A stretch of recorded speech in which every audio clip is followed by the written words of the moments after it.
Oke, selamat pagi anak-anak. Assalamualaikum warahmatullahi wabarakatuh.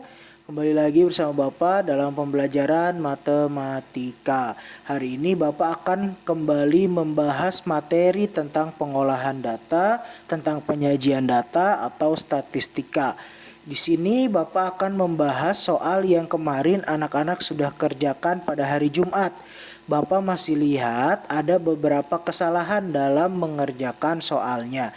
Nah, di sini akan Bapak bahas satu soal yang nomor 1 halaman 207. Karena nomor 2 pengerjaannya masih sama dan nomor 3, 4, 5 itu berkaitan tentang teori. Jadi anak-anak bisa membacanya. Yang masih banyak kesalahan yaitu nomor 1 dan nomor 2. Nah, kita langsung bahas saja ya. Pada nomor 1, berikut adalah nilai ulangan bahasa daerah siswa kelas 5. Ada datanya berupa nilai. Kemudian pertanyaannya, tentukan nilai terendah dan nilai tertinggi dari data di atas.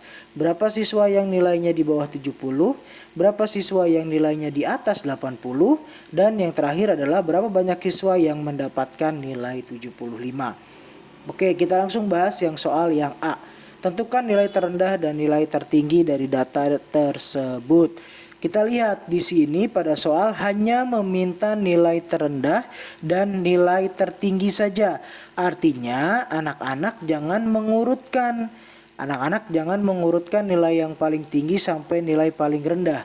Karena pada soal hanya diminta nilai terendahnya berapa dan nilai tertingginya berapa. Jadi anak-anak cukup tentukan satu, nilai terendahnya berapa dan nilai tertingginya berapa. Kita mulai dari nilai yang terendah terlebih dahulu. Kita cari berapa nilai terendah pada data. Di situ ada 65. Kita sudah melihat nih 65. Kita cari lagi apakah ada data yang di bawah 65. Ternyata ada 60.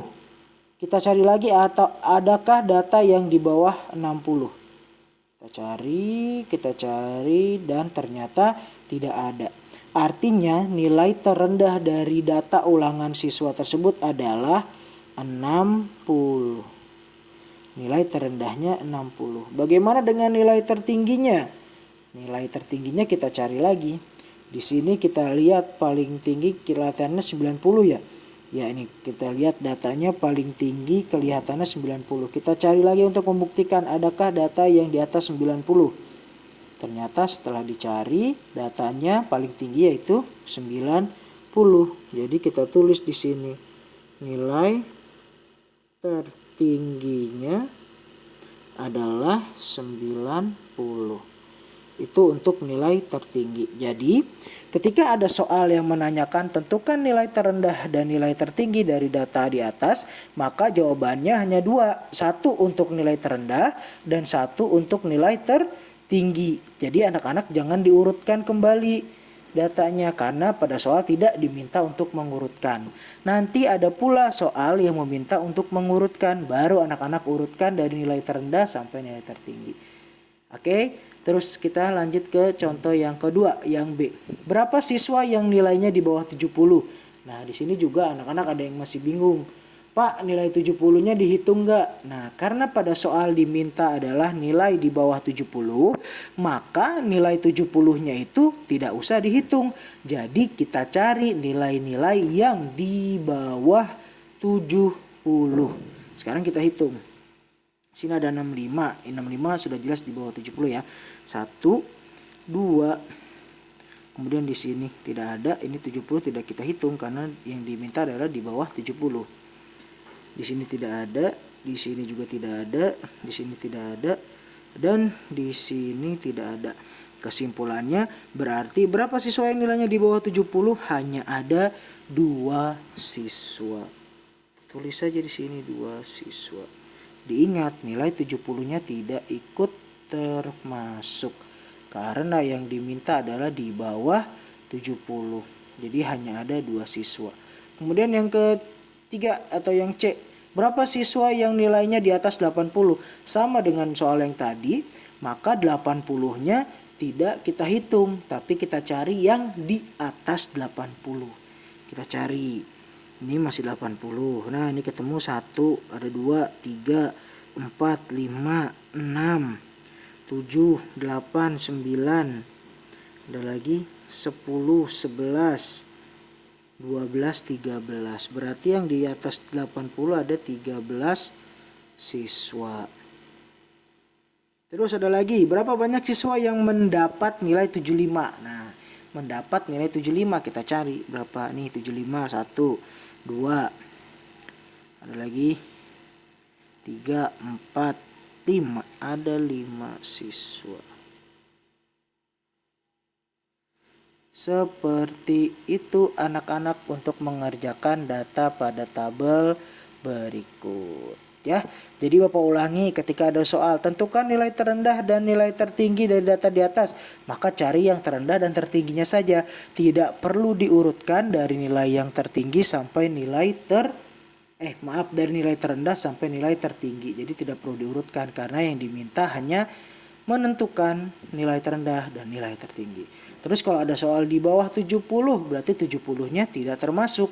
Di atas 80 berarti 80-nya tidak termasuk. Yang kita cari yang di atas 80 dan di bawah 70. Seperti itu anak-anak ya untuk pembahasan soal yang kemarin. Nah, tadi kan Bapak bilang kalau ada soal yang disuruh mengurutkan baru anak-anak urutkan. Nah, itu ada contoh soalnya pada nomor 10. Pada nomor 10.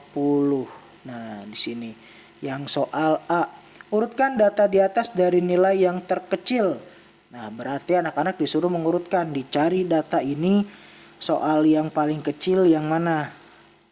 Nilai yang paling kecil yang mana diurutkan sampai mendapatkan nilai yang tertinggi.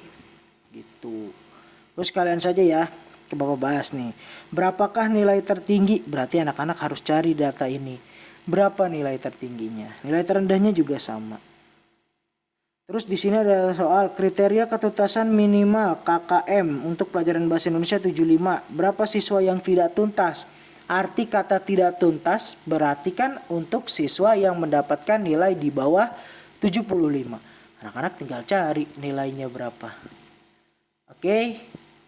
Itu saja video penjelasan dari Bapak. Jika ada yang masih kurang paham, silahkan bertanya sama Bapak, silahkan chat Bapak melalui WhatsApp, atau kalau masih kurang paham juga boleh video call sama Bapak, nanti Bapak jelaskan kembali, atau boleh juga ditonton videonya lagi.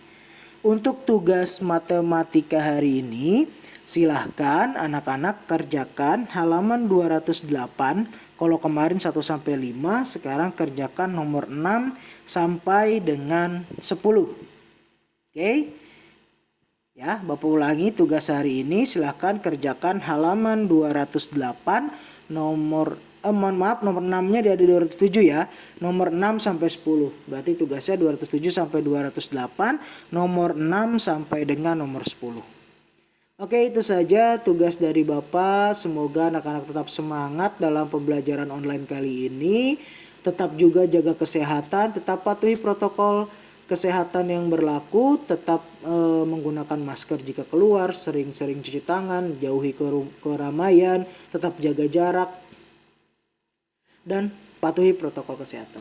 Itu saja. Assalamualaikum warahmatullahi wabarakatuh.